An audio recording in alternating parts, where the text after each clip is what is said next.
I did it again. I did it again. Sorry, folks. Sorry. Well, at least it wasn't too long today. Only a minute. Only a minute. Well, yes, the sound is back.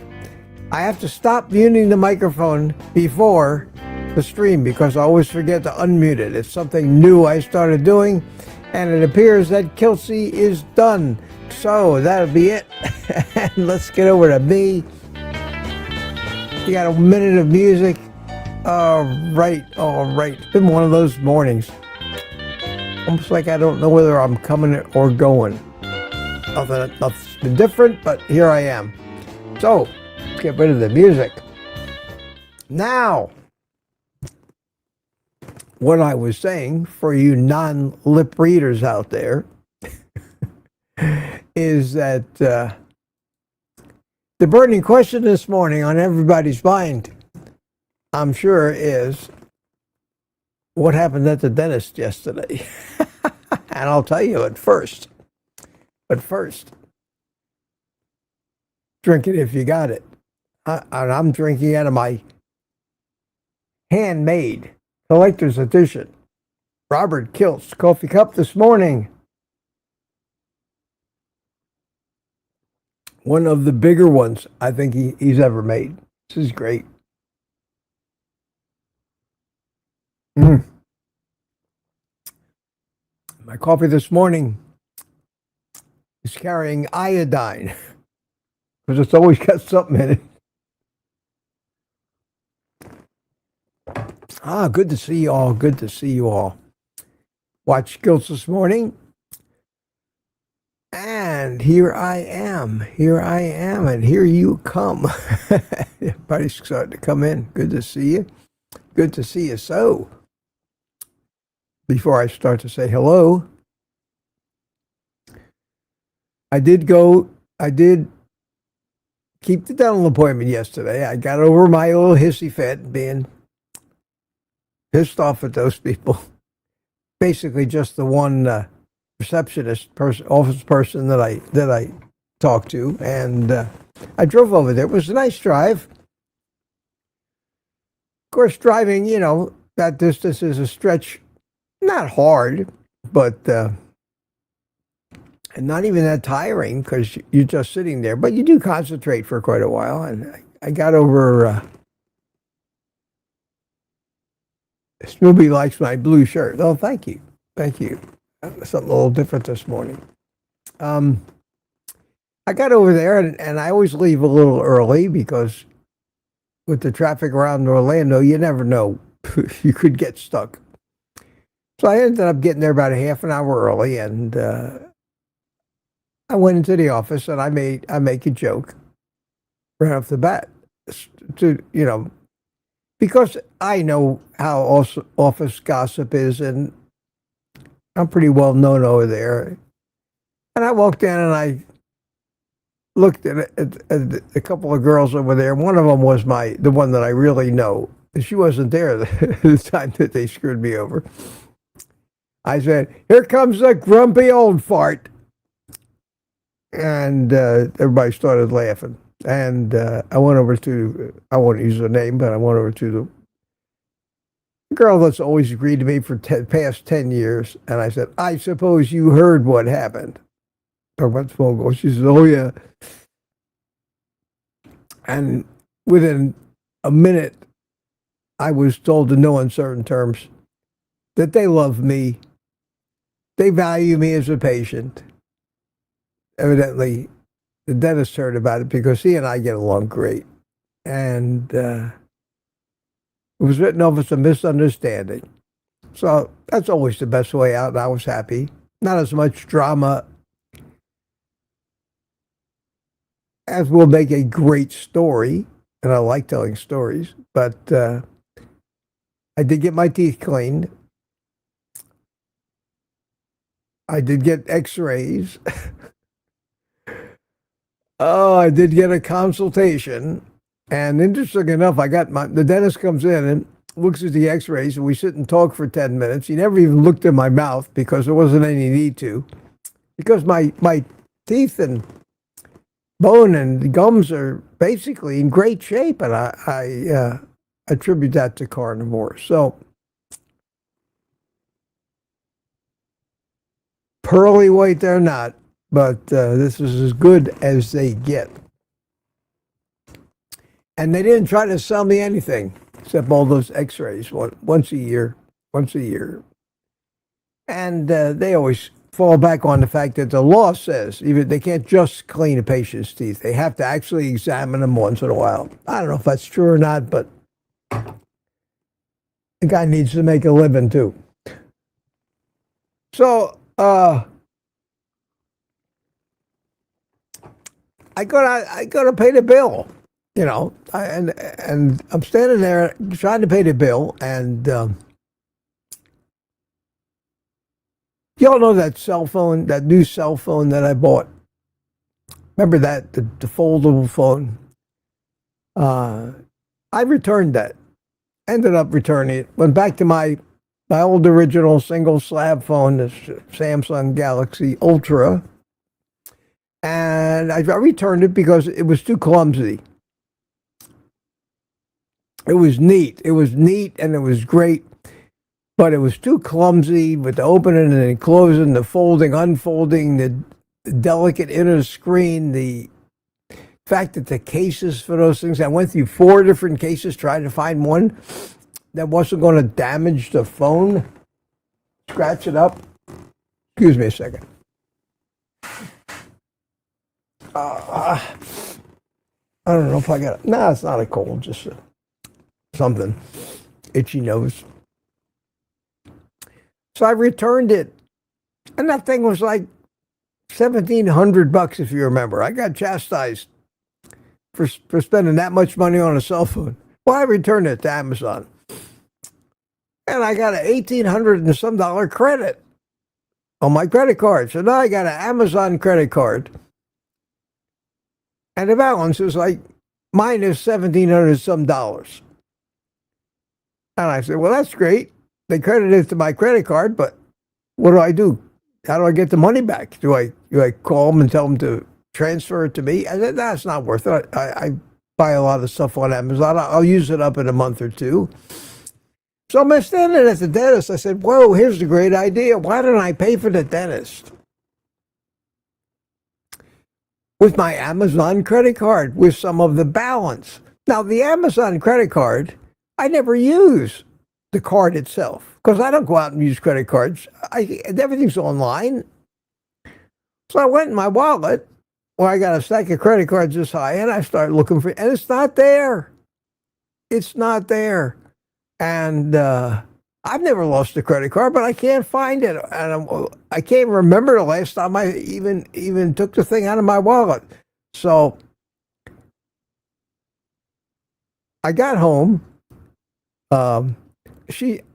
I said, here, use this credit card. She said, no, here's a bill. You can just, when you get, find your credit card, just give us a call. I said, okay. So it's not the money. It's just, I couldn't find it.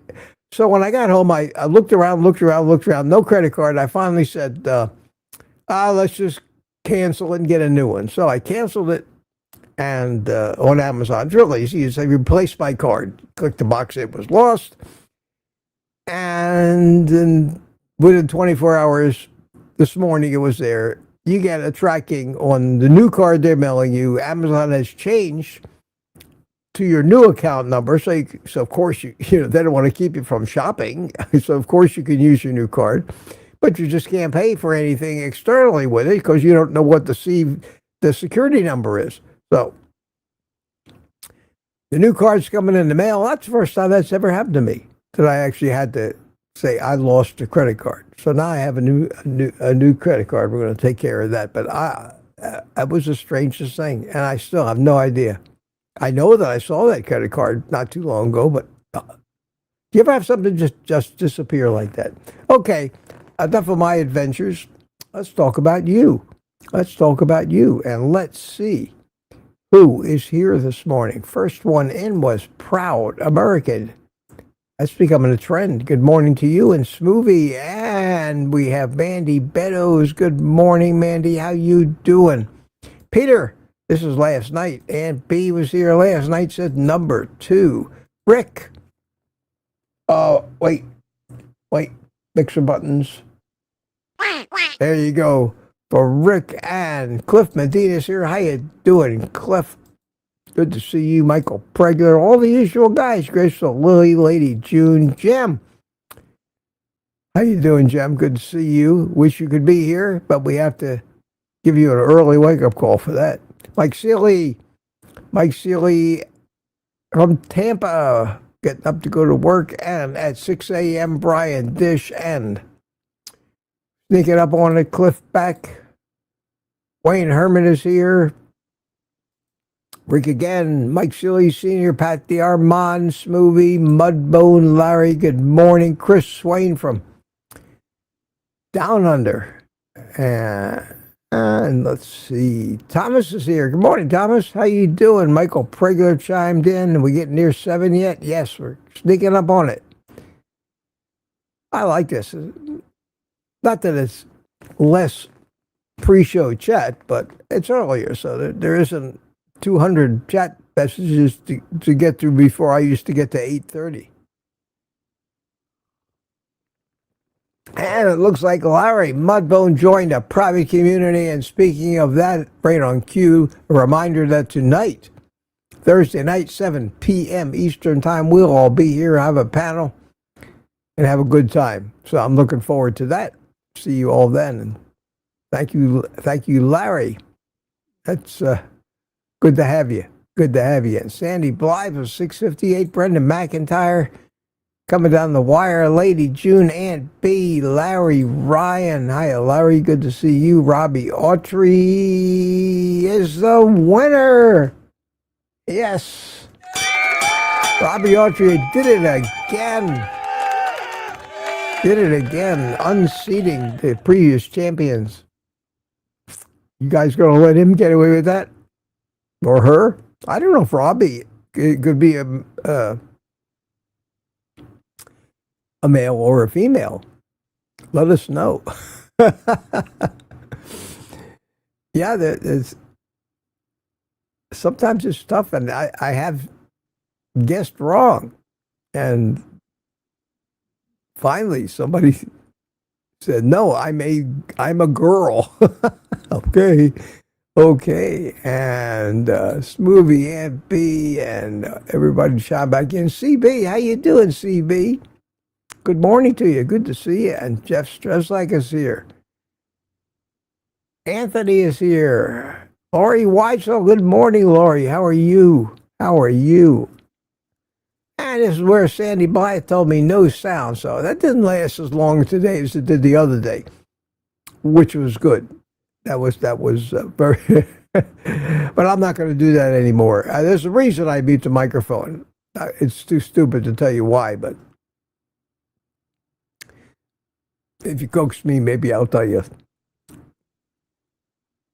Let's see, Brian. Brian, be mad is here. Terry P, good morning to you. Let me make sure I don't read this right. Lauren Gianna. Lauren Gianna here from Kiltsy. Yeah, anybody seen Kilts come in this morning, or is he busy? He's got something to do. Welcome. I always like to say special welcome to people whose names I don't recognize coming into the chat. So welcome to you. Glad you made it. Glad you made it here. Hope there's something for you over here that would give you a reason to come back. And B. Shire McCabe. Oh, I did it. Okay. I hit the button that took me to the bottom of this chat, so we're going to have to... There we are. Okay.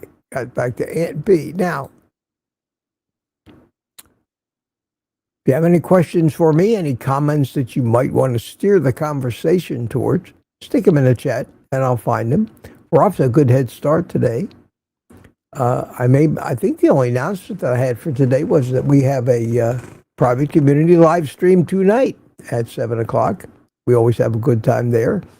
And I hope to see all the green people, all the green people there. Garrett Noslow says, why didn't you charge your dentist a cancellation fee for not giving you a 24-hour notice on that other appointment? Because I'm really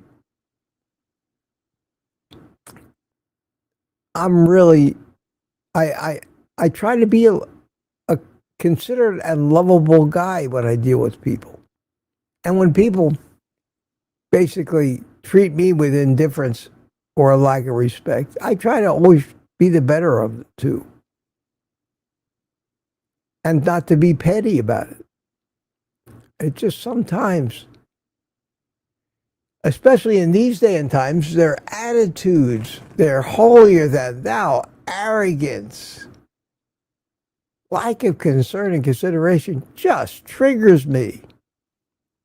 It just triggers me. In fact, in talking to them yesterday, Gary, about what really happened when they told me, go home, we can't clean your teeth, after I drove all the way there, she said to me, this is the one lady that works there that I've known for the longest. She said, well, I was here. You didn't seem very upset. And that's the way I handled it. I handled it with grace. I didn't go off and demanding and yelling because I don't want to be one of those people. I can't stand those people. I might bitch like hell in private, recounting an event, but when it happens, I'm the peacemaker. I'm always the guy that tries to calm the situation down. So, what am I going to do? I'm there yesterday. I got this relationship back to kumbaya, and everybody loves everybody, and I love this dentist. I mean, he's a great he was a young kid when I first met him 13 years ago when my friend died and he took over his practice. But now he still looks like a young kid, thin, Cheshire cat smile, but his beard is graying, and I keep busting him about that. I said to him, his name is Brian. Brian, shave over that beard, you look 12 years old. And I mean, we've always just had a great deal of respect for each other. And what am I going to do? Make hard feelings by saying, hey, I spent $38 in change from between gas and tolls because you ran me around. No, I'm not that petty. So I'm not that petty. Had they offered it or offered to take it off my bill, I would have said, thank you. But I'm not. For the same reason I don't file lawsuits against people. I filed one major lawsuit in my life, and that was for $20 million against the company Hewlett Packard that stole my business and livelihood from me. But that's what it takes to get me to want to file a lawsuit against anybody. And that's why it kills me when these medical professionals are so worried about being sued that they screwed up medicine completely, practicing defensive medicine.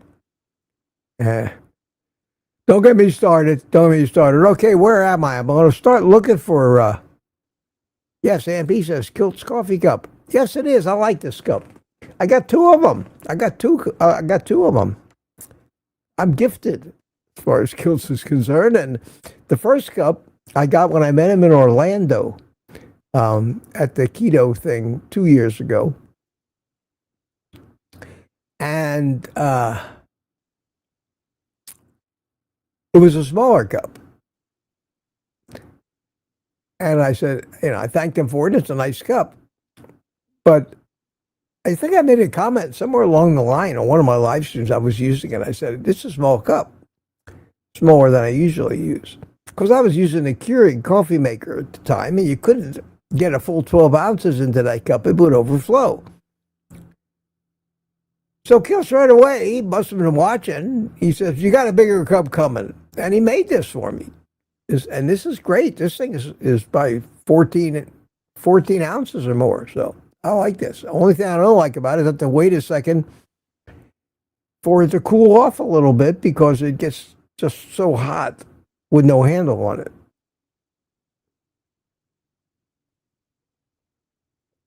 But it is a very special cup. It has special meaning to me. See, a question from Francine Bourgeois just popped up in the chat. Mitch, have you ever eaten lamb in the slow cooker? It is divine. Francine, I'm not a lamb guy. I haven't really had lamb since I was a kid. My mother used to make lamb chops. Now, she didn't make leg of lamb or any of the other stuff, but she did make lamb chops, and I wasn't crazy about them. I just wasn't, and I'd never gone out of my way to eat lamb, and I don't know what really have a reason why. It wasn't a conscious decision, but I'm sure that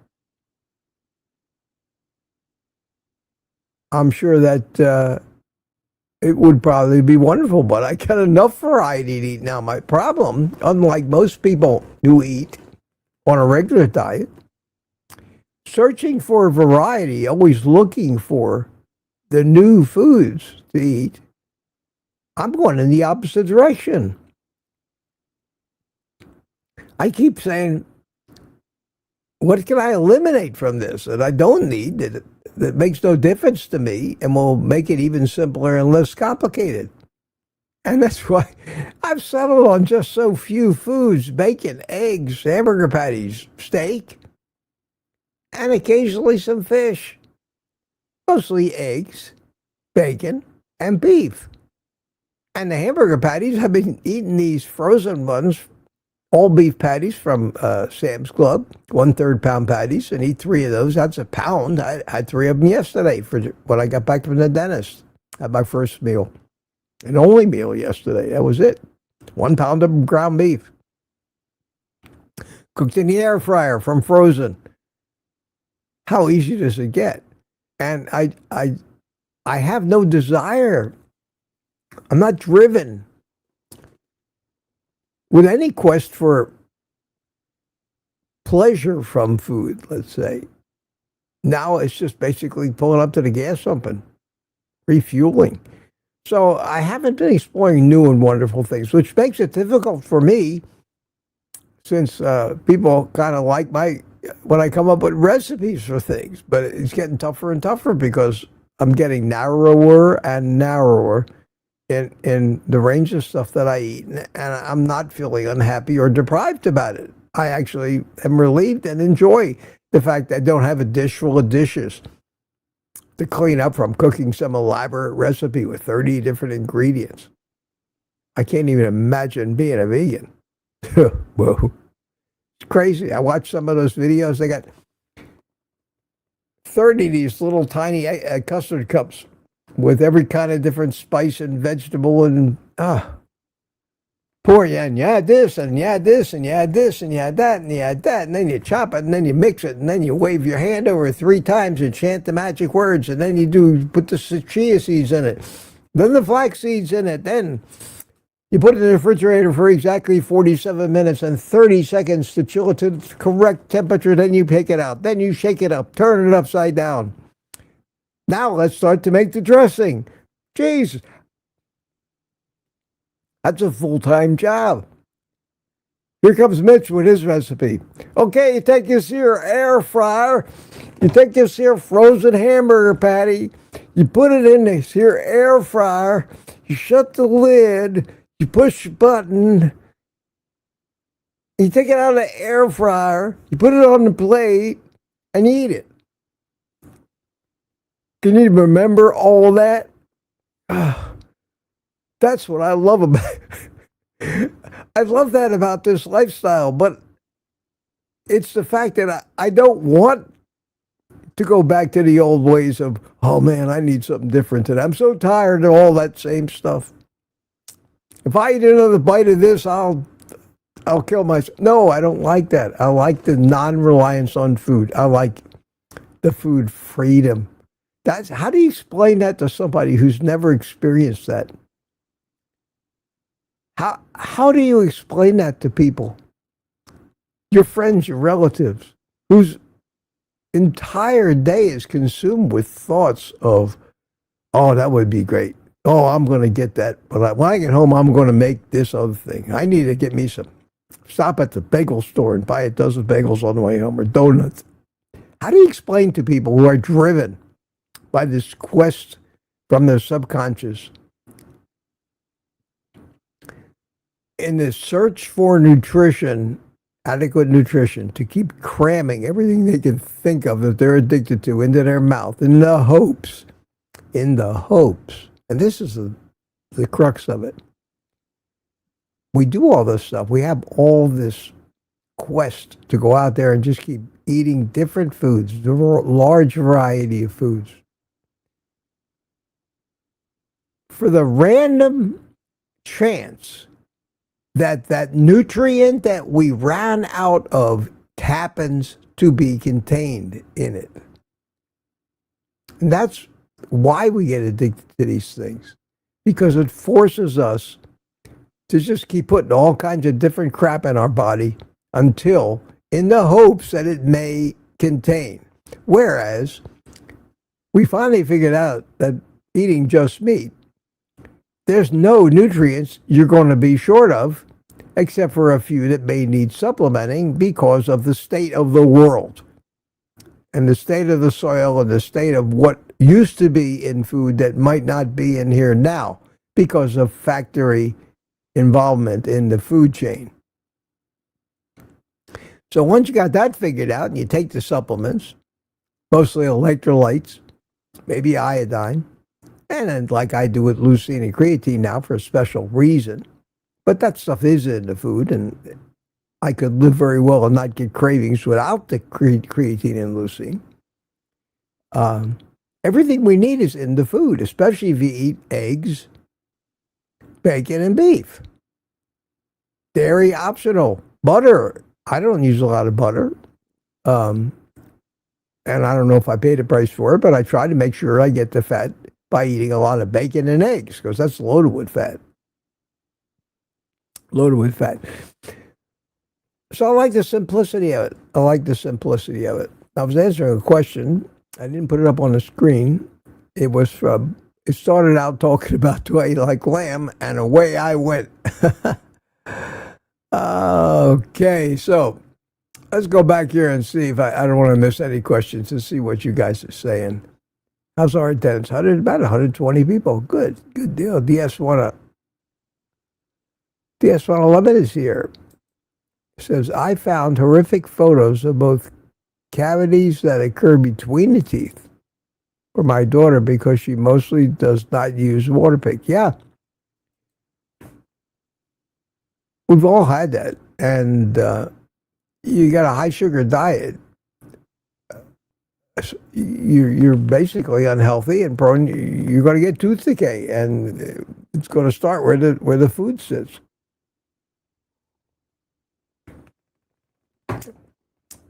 I water pick every night. That's been one of the best pieces of advice that I ever took from my dentist. As you get older and you get more and more crowns and your teeth move around, you get different size gaps between your places where food just always gets. I use these floss picks, the plastic picks that have sharp thing on one end and a little brushy thing on the other. And now I've gotten in the habit after every meal, I know exactly where the stuff runs to hide in my mouth. And between that, after every meal, the brushing and the water pick, the only thing I have a hard time containing is I still get a lot of calcified plaque on my teeth. That's just, I always have. It's in my body chemistry. And my teeth stain because the enamel is mostly shot, but that's old age. And my quest for the brilliant Cheshire Cat smile is probably why my enamel got trashed. So thank you, dental industry and medical community, again, for steering me in the wrong direction with bad advice. Bad advice. And I can imagine that we have all experienced that. Let me get this chat that you're looking at back to the current chat. So there you go. At any rate, it's Thursday. It's September the 4th already. Wow. I've been working real hard to get up in the morning and not turn on the news. I have no idea. World War III could have started this morning, and I wouldn't know about it. So I hope there's nothing really bad and evil going on out there, because I'm happy and oblivious to it this morning with my clean teeth. And she said to me yesterday, it's funny, sometimes you have to, they just keep pushing. And I had this nice young girl, I think she's in her early 30s, but to me they look like they're 12. Nice young girl, new hygienist. It's not like it used to be. I had a hygienist, it'd be the same one for 10 years. It's almost like being married to her. They know everything about you. They know exactly every nook and cranny in between your teeth. They know where they are. But in the past couple of years, the turnover has been tremendous. And it seems like every time I went into that dentist's office, the hygienist that I had the last time was gone, and there was a new one. And I want to know, does this young lady know what she's doing? So I had another new one this time. Another new one. So young that the last letter of her first name was an I instead of a Y. Definitely a trend. And she was very competent. She did an excellent job cleaning my teeth. And I said to her,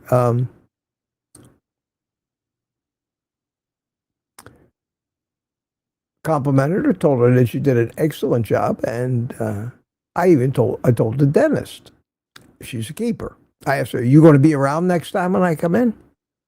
And she assured me that she's not going anywhere. So hopefully I can have a hygienist who knows me and who I know, and I'll go over there. I don't mind driving to Orlando. That's the thing. I'm not complaining about the distance. I love it.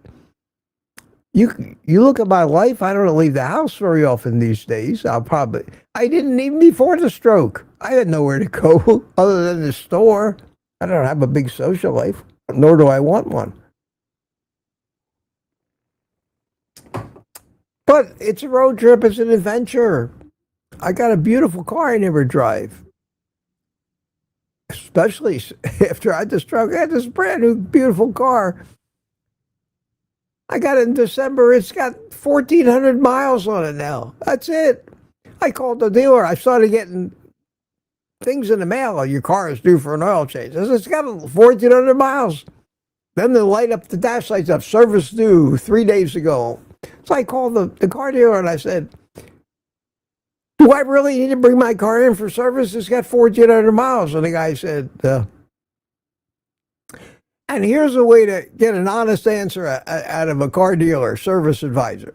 If you ever ask a car dealer service advisor, do I need to bring my car in and spend money? What do you think the odds are that they won't find a good reason to say, of course you do. You have to have an oil change every 6 months, even if you don't drive the car. You need this, you need that. The service thing says you need to change the air filter. You need to have this clean out, not blown out. You need wiper fluid. Yes, bring it in. We charge $189 for a 1,000-mile inspection. That's the normal answer you get. Now, like I do, I lease my cars. I don't buy cars anymore. It's always a mistake for me. I lease them. It's the cheapest way in the world to own a car. You get a new car every 2 years. You got a fixed amount you pay every month, which is much cheaper than financing it or using your money to pay it off. I learned that lesson the hard way with the last car I bought. For 2 years, ended up costing me almost $10,000 more than it would have cost me if I just leased the thing, like I always do. What the lease is, you get free service, free oil changes, free everything for 3 years thrown in. Now the shoe's on the other foot when you call the service advisor because they're paying for it. And as I suspected, I said to the service advisor this time, this is the same guy that would have told me, of course you need to bring it in and spend the money. When he found out it was a lease, he says, you don't need to bring it in until it's a year old. And I started playing a game with him. But I thought if a car had 6 months on the oil, it needed to be changed. No, where'd you hear that, he says. I said, I heard it from you guys. Well, that's the truth.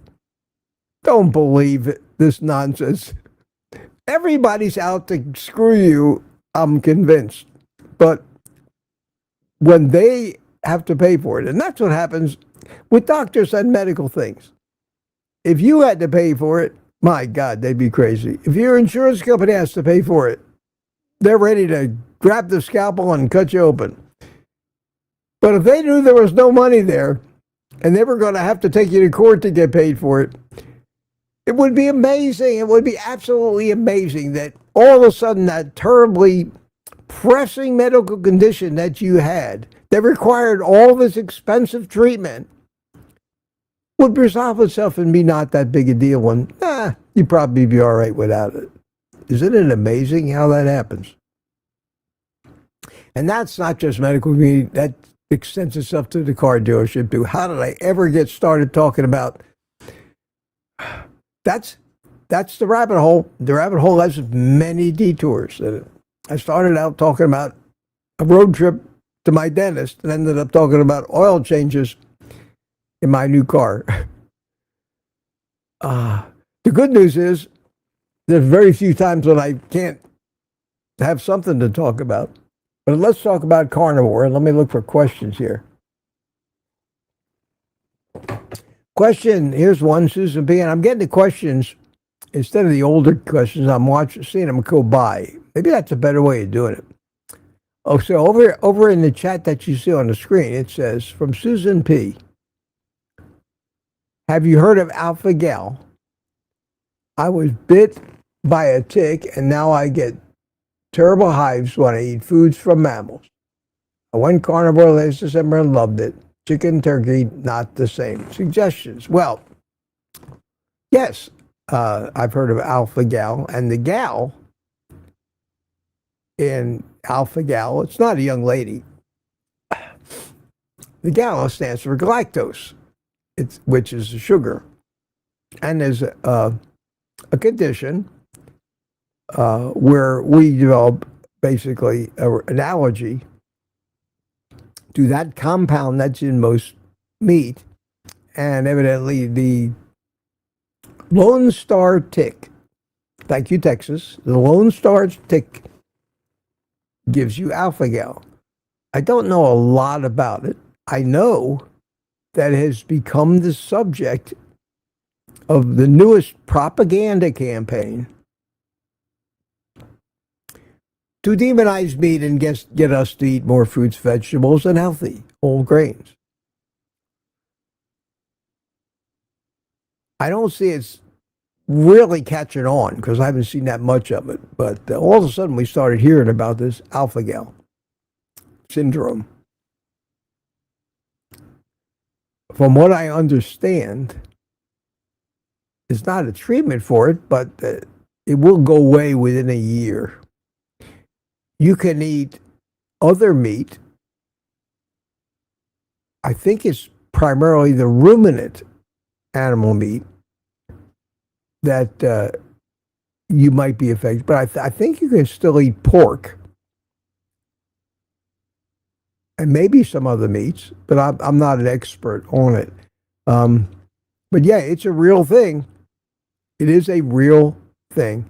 And one of the most, I think, feared conditions for anybody trying to be a carnivore. But there are certainly plenty of alternatives that you can eat and be until this goes away. And it will go away. I would say start with bacon and eggs. And just eat a lot of bacon and eggs because I think that's among the healthiest things you can eat, especially the eggs. And the fats in bacon are really got a nice spectrum of different healthy fats in them. A lot of potassium in bacon. There's a lot of even the nitrates, which everybody demonizes bacon for, are actually good for you. The monounsaturated fat in bacon. Everybody's so busy telling you to eat coconut oil and all these other monounsaturated fats. Well, bacon's got plenty of that too. So, and of course, bacon grease is some of the best stuff to fry things in. So, in the meantime, eat a lot of bacon and eggs. Dive deep down into your soul and rediscover the baby back rib lover in you, and just make sure you get plenty of fat in you, and you'll be fine. And I know that Nelson and Kilsey talked about alpha-gal not too long ago, and maybe you get on his morning stream and ask the question, is there any cure or treatment for it? But I don't think there is. I don't think there is. That's a good question. Catchy name, alpha-gal. I think of a superhero. I think of alpha male, alpha guy over here, and an alpha gal, female version of that superhero.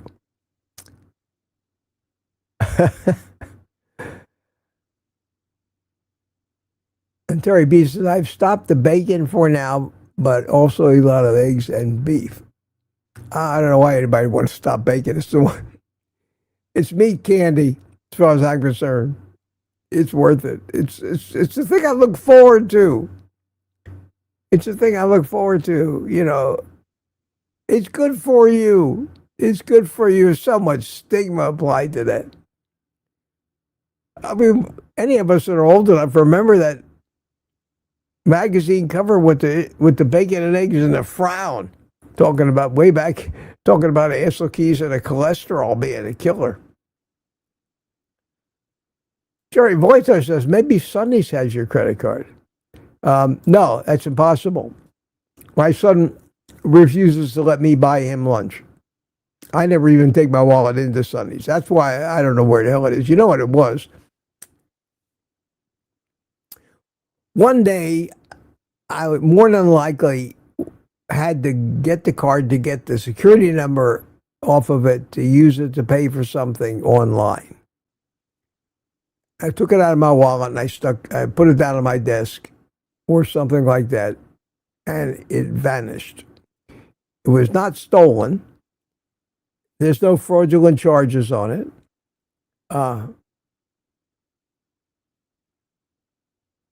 Even if I lost it, if some nefarious person found it and started to charge things on it, that would, I could get those removed. But it's one of those credit cards that I use a lot. I use it only at Amazon. Get 5% off of everything I buy by having their credit card. It's a Chase Bank credit card. So I wasn't worried about that aspect of it. I was just curious what the hell happened to my credit card, Mitch. You getting senile in your old age? I hope not. So I replaced it. They gave me a new number. That new number already is in my Amazon account. So thank God I can still buy things on Amazon, because I'm joking. That'd be a catastrophe if they made you wait till you actually got the new physical card in the mail. Because that's going to take about 10 days before I get that in my hand. They told me September 15th to expect it. Can you imagine that? But that affects me in no way other than my dentist is going to have to wait to the 15th to get paid, which I don't think he's losing any sleep over either.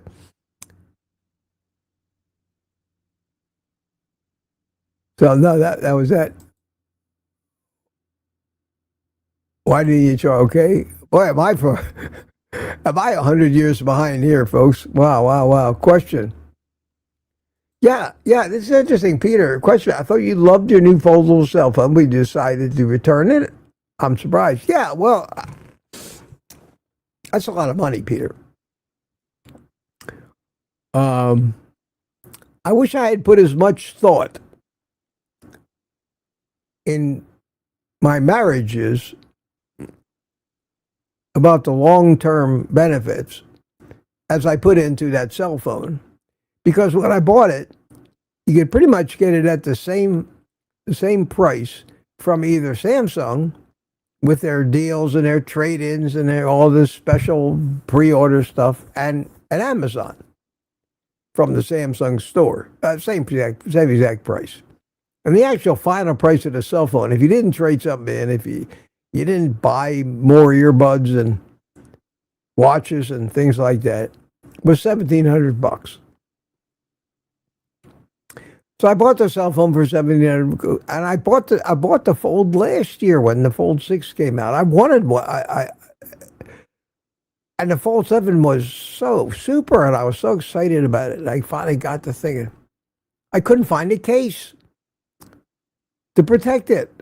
And the problem is, with my right hand still recovering from the stroke, I'm more prone to drop something like that than the average guy, even though I never dropped it. I went through 4 cases, ordered them, tried them, and returned them. This is getting ridiculous. Every case. One case had a built-in screen protector made out of tempered glass, which was cracked when I got it out of the package. I said, that's stupid. Another case, if it had been left on there, would have worn the finish off the phone from things scraping against it as you opened and closed it. I could not find a case that I liked. Amazon gives you 30 days. So I swore that I was going to try, give it the benefit of the doubt for 30 days. I enjoyed the thing, but I found I wasn't unfolding it. I just didn't need that. I thought that would make it really easier for me to use, especially when dealing with comments and answering things, but it didn't. I found myself just using the cover screen, which isn't quite as big as the cover screen on my S25. This is a brand new phone back in January. So it's not like this isn't the best cell phone on the planet with the best cameras and everything. This has the S Pen in it, and they took the S Pen out of the Fold.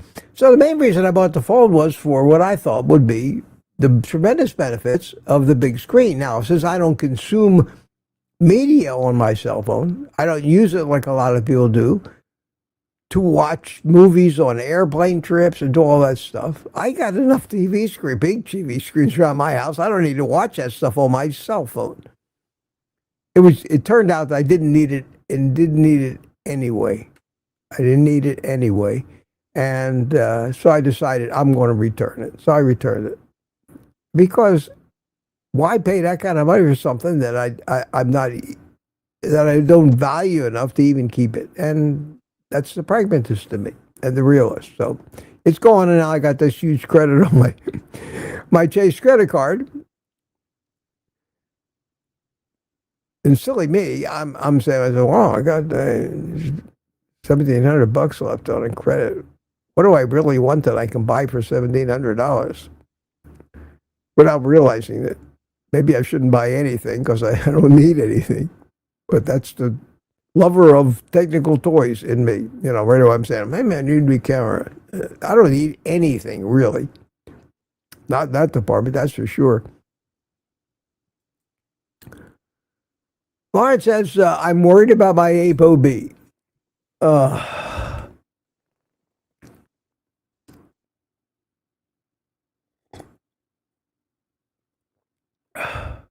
Why? I'm worried about my ApoB. Why aren't you worried about your Apo little a instead? Your LP little a. Why aren't you worried about that?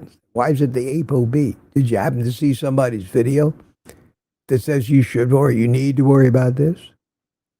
Ask Gilts if he's worried about his ApoB. Ask me. I don't even know what mine is, nor do I care. My cholesterol is sky high. According to them, I'm not long for this world. And I say to them, if that's true, if my LDL of last time it was checked was 350, if my LDL of 350 is killing me rapidly, how do you explain the fact that at 78 years old, I have no medical conditions that require prescription drugs? How many 78-year-olds in this country, and I know I'm recovering from a stroke, and that stroke was not caused by any of that shit that you think caused it. It was caused by your screw-ups in doing brain surgery on me 4 years ago, because that's where my stroke occurred, right there, where you cut the side of my skull out because you screwed up medical community and did not take care of a brain bleed after a fall. You ignored it.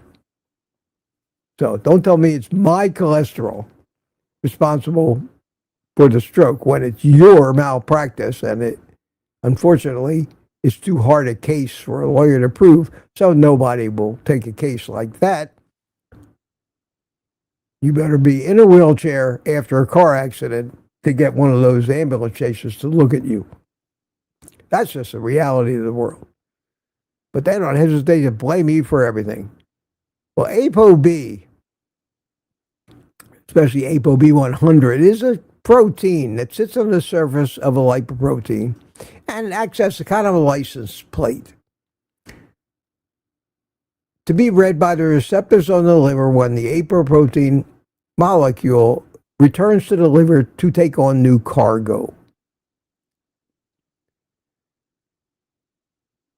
It's important in lipid health because what happens is when you have tons of sugar in your blood and oxidative stress from seed oils and things like that,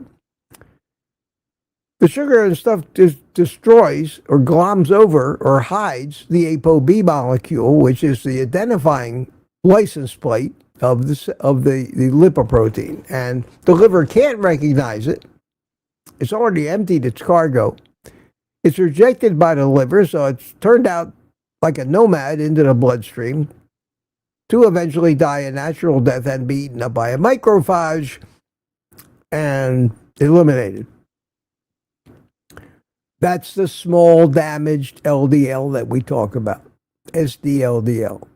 That's why so many people think that the most important thing about looking at whether your lipids are healthy, is not just the level of how many lipoproteins you have or how much cholesterol is there. It's all a fraud. It's all fake. So if you buy into the fact that the whole cholesterol thing is a fraud, and we're worrying about the wrong thing, why the hell would anybody be worried about the level of something that it just identifies? And if the lipoproteins aren't bad, who cares how many ApoB? That's one school of thought. Then you got the rocket science genius kids like Nick Norris come along, confuse the hell out of everybody. And good, Nick, you're a smart kid. You're a brilliant kid. I can't watch your videos anymore, but you're brilliant. Got a great imagination. You know more shit about biochemistry than I'll ever know. You've mastered all of the fabulously flashy techniques of editing and having words all over the place. And I'm too old for your stuff, but your stuff fits right in with all the young people. I admire your work with Dave Feldman. I admire your work. But I'm sorry. You're confusing so many people. Getting way too technical for them. Planting ideas in their head, and they lose sleep over it. And when you keep warning people about things that may not be as big a threat as you are doing more harm than good. That's my message. I don't know Nick. I never met him. I'm sure he's a wonderful young man. We probably love each other. But stop worrying about this stuff. More than likely, you can't do anything more than you're already doing if you're eating a carnivore diet. And if you have to start worrying about monitoring your ketones, monitoring your blood sugar all day, monitoring your omega-6 to omega-3 fat ratio, counting every metric, counting every micro or macro, you're going to worry yourself into the grave. And the worry, I think, and the stress is going to cause you more harm than the thing you're worried about could ever possibly do to you. We are not supposed to be aware of the thousands of things that are going on in our mind. Kelsey's here. He chimed in. Hi, Kelsey. That was a while ago. But I think Kelsey agrees with me. So I don't get tests. I don't get ApoBs. I don't get LP little A's. I don't care. I don't care. I'm doing everything I can do right now, or I'm willing to do, to be in the best health I can be that I know about. And that is not eating shit. And when you don't eat shit,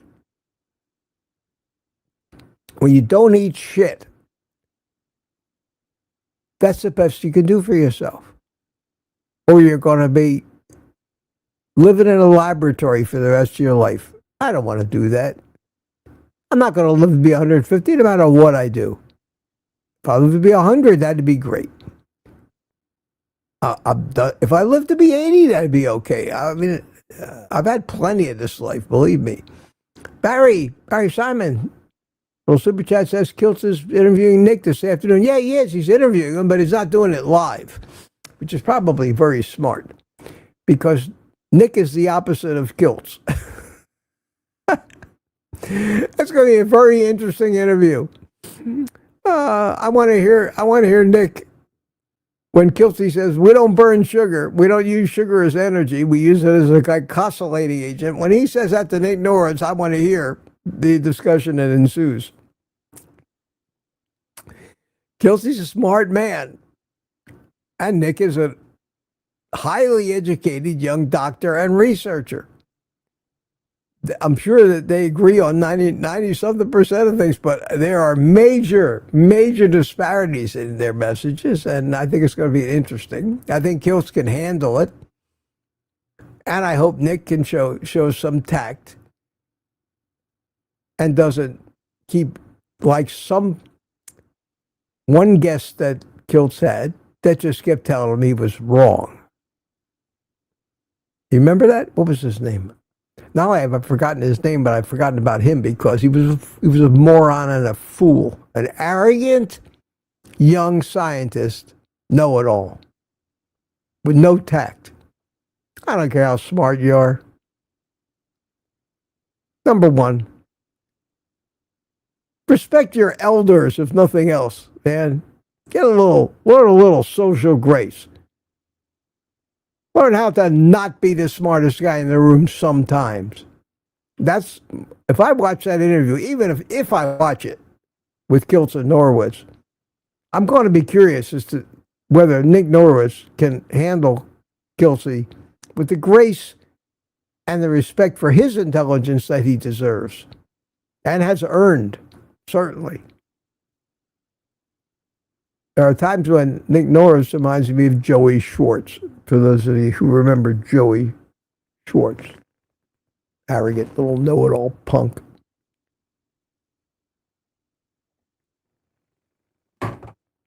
But that's just me. Bitter old man. Just get off my lawn. Kids today, you know. I never used to understand that until I became one. Now I really understand it.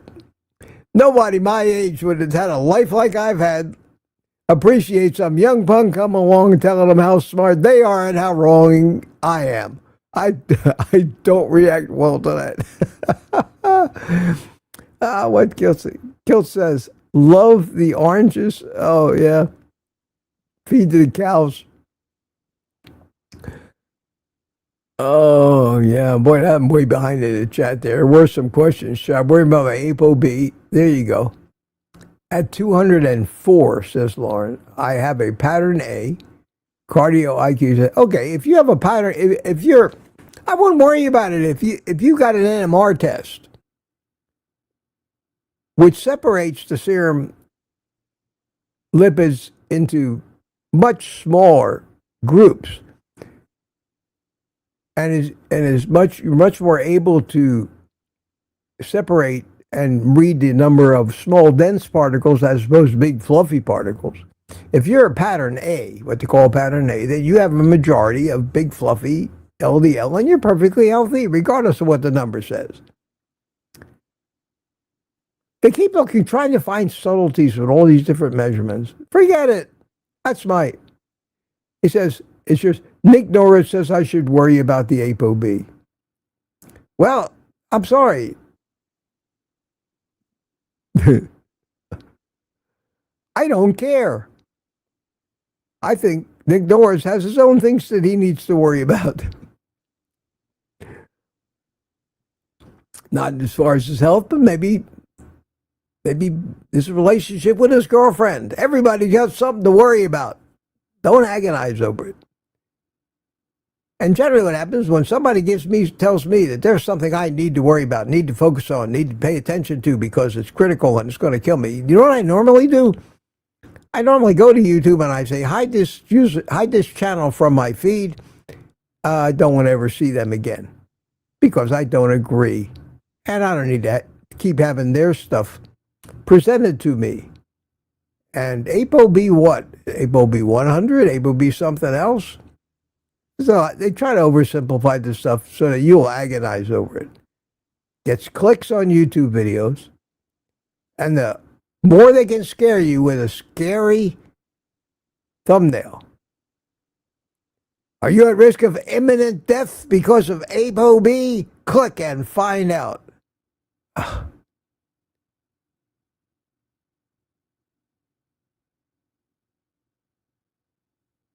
Lori Watts says, I knew the lame answer. I wish it was a Mitch trivia contest. Not a lot, not very complicated. Not very complicated. Let me see what's going on in the chat. Nick has a girlfriend? I don't know. I'm just, Rick says Nick has a girlfriend. I don't know anything about the guy. All I know is I can't watch his videos anymore. I'm sorry. He's smart. He's right. And I used to watch his videos. I used to be very entertained by him. I used to agree with almost everything he said because he's a smart young kid. The operative word is young kid. Young kid. Let me repeat myself. Young kid. Spent his life in a classroom. He's a good thinker. He's got a high IQ. He's a realist. He hooked up with Dave Feldman, who I have a lot of respect for. But he still has no idea how the world works. He might know everything about a molecule, but has no idea about what it's like to survive for almost 80 years on this planet. He probably comes from an affluent family, more than likely Jewish, like me, from the Northeast, more than likely, led a very nice life so far. I have nothing against him. I admire him. I can't watch him anymore. That's all. I don't need him telling me what I need to worry about. Because I know what I need to worry about, and I refuse to worry about it. And that's the difference. I've reached a stage in life where there's a lot that's broken, but I'm not going to give up what life I have left. And this is the key. I'm not going to that's why I don't get blood tests. I don't want to know. I don't want to know when I'm going to die and of what, because of imminent problems that some tests may reveal. I don't want to know. I've said this so many times. At 78 years old, I've made it this far. I'll do the best I can without giving myself things to constantly worry about, because that will ruin any potential happiness or calm or peace or satisfaction and contentment that I might have, because you can't feel content if you're always worried about when that heart attack's going to strike you down. I learned that lesson a long time ago. I learned that lesson from my best friend, the dentist, Stan. Stan lived to be 76 years old with AFib for his whole life. Every month. I mean, this guy was a brilliant guy, fantastic dentist, craftsman, nicest guy on the planet, stellar human being. Had 10,000 people came to his memorial celebration when he died. 10,000. Nobody was a better person than Stan. And he was my best friend in the world, and I was his, I think. We spent so many hours together talking to each other. And I always wondered, Stan, you're always expecting that attack of AFib that could kill you at any minute. You have been living like that your whole life. How do you deal with it? And I spent hours listening to his philosophy about how he's come to terms with the fact that, it's going to happen. And he doesn't worry about it. And he concentrates on the good things in his life, and he's is prepared to die at any minute, saying, I had a good life. If it ends 10 seconds from now, so be it. And they finally did ablations on him and did all kinds of other things on him, and they just kept him going. And he always lived like that. And I never got it out of my head. I would always say, how the hell could he live with that threat hanging over him? And he came to terms with it. Well, I've done the same thing. Knowing that something's going to kill me, probably nothing I can do about it. At best, I can maybe add another % or 2 to the odds that it won't happen, which is pretty meaningless. And just deal with things that happen. And when it's done, because we're all going to die. And it's easier for the younger people out there. The older you get, the easier it is for you to accept mortality. Because you've already done it. You've been there. You've lived so long. And you stop looking at it as a tragedy and as just a normal course of life. Many people turn to religion for comfort of the stories of the afterlife. Where do you think why do you think that whole thing came about? I won't get into that now. But no, I don't worry about that stuff. I don't want to know the numbers unless there's something I can do about it. And anything that would happen to me now, at this age, that there was a treatment for or something I could do to ensure that it didn't make me suffer or kill me, I certainly would do. But that would basically be indicated by not feeling great. So yeah, if I don't feel good, I'll investigate why. But as long as I'm feeling good, recovered from this stroke, as long as my mind is still sharp and I can still think, I'm not worrying about that stuff. So I don't. I can't advise you. I'm not a doctor. I don't know what so many people think that APO number be. But if you're worrying to death about it, you got to put it in its proper perspective. Wow, look at the time, 8:10 already. I want my heart attack to be a surprise, Rick says. Me too. Who the hell wants to know when you're going to die? I don't want to know. We all have an expiration date, every one of us. Except for some of these lunatics who think that if they spend $1 billion, they're going to be able to pay for immortality. They're the craziest of all.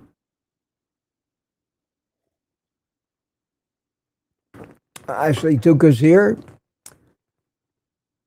Boy, Weitzel, fear itself is the killer. It is. It's stress. How could you? I mean, I've been there. We've all been there.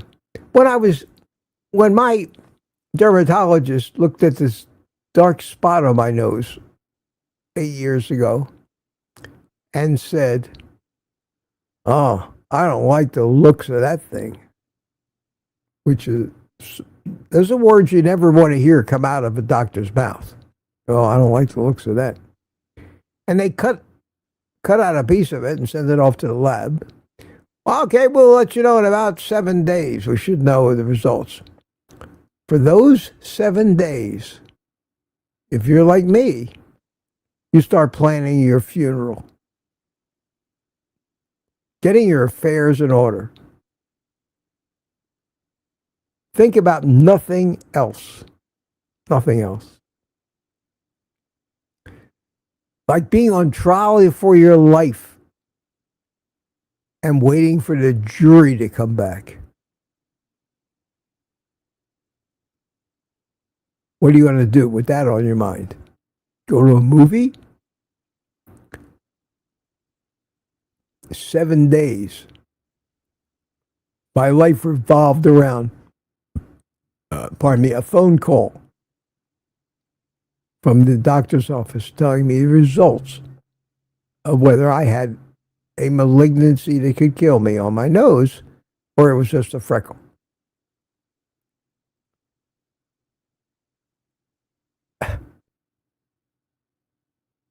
That, for me, is life ruining.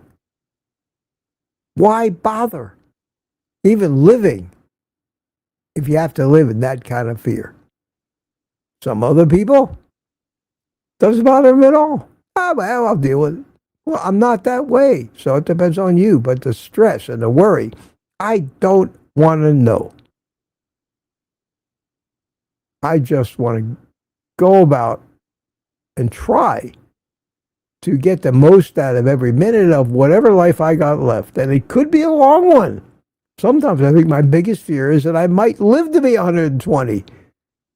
Holy cow, I look back at the last 40 years at all the shit that happened to me, and then I say, Jesus, you mean to tell me I could have another 40 years with the added benefit of being old on top of it?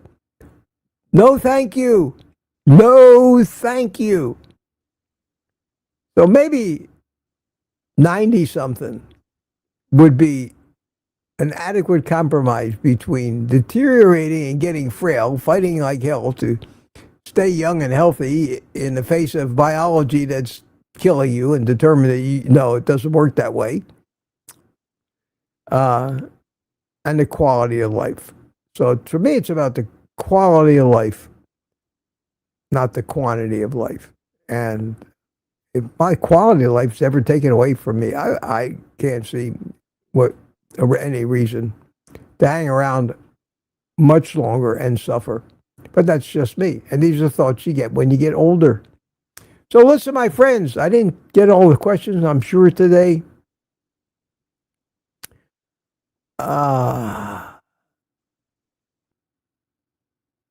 Everybody's still saying hi to everybody. Great to see you all this morning. I haven't been keeping up with too much. I've been talking like I usually do. I hope you all enjoyed it. Yeah, I'd be interested, Barry, I'd be interested in seeing Kilson, Nick Norwich. I don't think I've ever seen Nick Norwich really interviewed by anybody. Think about it. I can't remember him being interviewed. So it'll be nice. I may be completely off base with my opinion of him. All you have is an impression when you see somebody. So you don't want to slander the guy. I think he's doing a great job. He's smart, got a lot of good information. It's just maybe he's just not my style.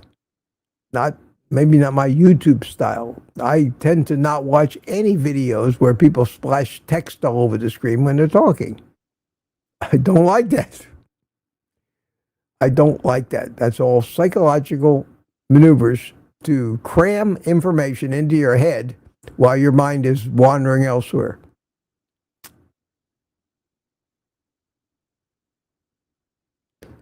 Tuka says, Mitch, you're not getting old, are you? Yes, I am. I'm a realist. Robbie Autry says, Mitch, is there anything to worry about with the nitrates in bacon? My answer is no, and so is Ken Burry's. So there's more nitrates in your saliva, in your mouth, than there is in the bacon you eat. Watch Ken Burry's videos on nitrates. You'll find out that while we're so busy trying to figure out ways to get more nitrogen oxide in our blood, more nitrogen and nitrates into our blood, we're telling people don't eat nitrates. Think that might be propaganda from the veggies that not to eat cured meats? You think? No. I don't think bacon's ever killed anybody. Only made them healthy. You could do a practical experiment and go out in the Midwest somewhere along Route 66, the old Route 66. Go into any diner in a small town where the farmers go to have breakfast. Go in there and find a table with all the old farts at it, the 90, 100-year-old farmers that don't know any of this other shit going on in the world, but for the past 50, 60, 70 years, they've been going to that diner every morning and having bacon and eggs. They're thin, they're healthy, probably smoke a couple packs of cigarettes a day, don't have any of the diseases of metabolic diseases, but according to those in the know, they should have died at age 40 because more than likely they have high cholesterol as well and eat nitrates out the wazoo. So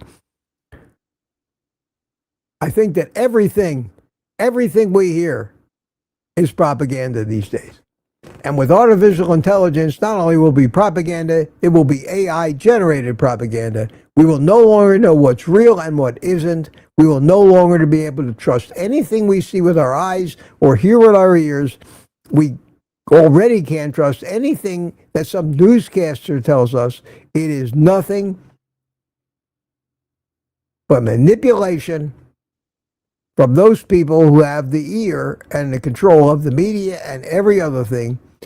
And even we say, well, we got social media. Social media is a veritable, dare I say, shithouse of falsehoods and propaganda and bots and artificial intelligence masquerading as people that care about you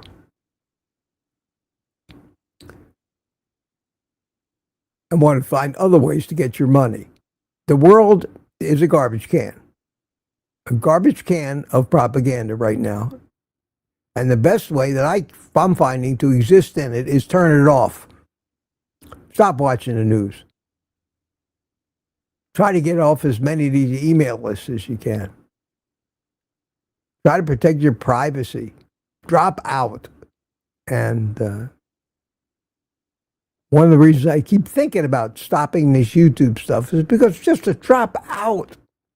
Just stop having to read comments about people telling me whether do I need to worry about my ApoB. You sound like a drug commercial. Ask your doctor if you need to worry about ApoB. They are killing us. Killing us. Live your life. Feel good. Be happy. My message this morning. So listen, my friends, I don't know if this is a great place to end the stream, but I'm going to do it anyway because it's getting late, 8:20. I try to get out of here. I never get out of here. Yes. Listen, I will be here tonight at 7 o'clock with the private community. We'll take up a conversation where I left off.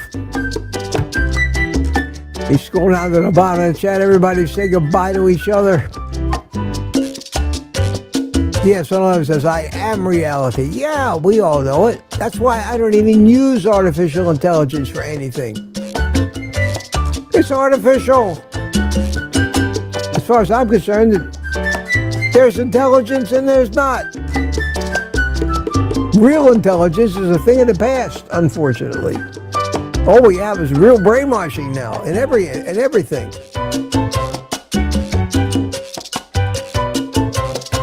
Rick says, well, Rick, not only did you drop, Rick says I dropped out a long time ago. You never dropped in, Rick.